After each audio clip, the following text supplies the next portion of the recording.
ಚಳಿ ಬಿಟ್ಟು ಈಗ ನಿಂತ್ಕೋಬೇಕು ಪ್ರತಿಭಟನೆಗೆ ಯಾಕೆ ಅಂತ ಪ್ರಶ್ನೆ ಮಾಡ್ರಿ.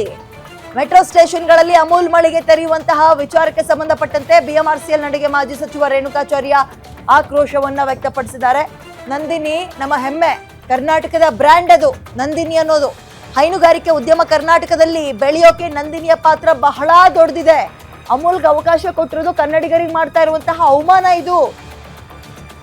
ನಂದಿನಿ ಮಳಿಗೆಗಳಿಗೆ ಮೊದಲು ಅವಕಾಶ ಕೊಡಬೇಕು, ಅಮೂಲ್ಗೆ ಯಾಕೆ ಅವಕಾಶ ಕೊಡ್ತಾ ಇದ್ದೀರಾ ಅಂತ ಪ್ರಶ್ನೆ ಮಾಡ್ತಾ ಇದ್ದಾರೆ. ಇದನ್ನ ನಾವು ತೀವ್ರವಾಗಿ ಖಂಡಿಸ್ತೀವಿ ಅಂತ ಕೂಡ ಹೇಳ್ತಾ ಇದ್ದಾರೆ.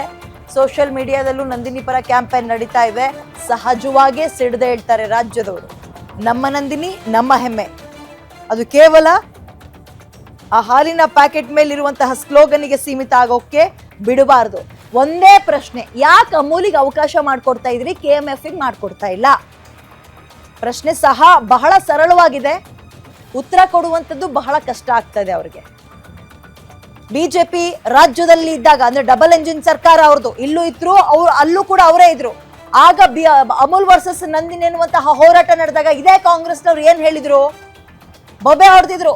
ನೀವು ಅಮಿತ್ ಶಾಗೆ ಫೇವರಿಸಂ ಮಾಡ್ತಾ ಇದ್ದೀರಾ, ಅವ್ರ ಹತ್ರ ಚೆನ್ನಾಗಿರೋಕೆ ನಂದಿನಿ ತುಳಿತಾ ಇದ್ದೀರಾ ಅನ್ನೋ ರೀತಿಲಿ ಮಾತಾಡಿದ್ರು. ಹಾಗಾದ್ರೆ ನೀವು ಮಾಡ್ತಾ ಇರೋದೇನು? ಯಾಕೆ ಮಾಡ್ತಾ ಇದ್ದೀರಿ? ಅಮೂಲ್ ಮೇಲೆ ಅಷ್ಟೊಂದು ಪ್ರೀತಿ ಯಾಕೆ ಕಳಪೆನ ನಂದಿನಿ? ಒಪ್ಪಿಡಿ, ಜನ ಕೇಳ್ಬಿಡಿ ಅಷ್ಟೇ. ಇದು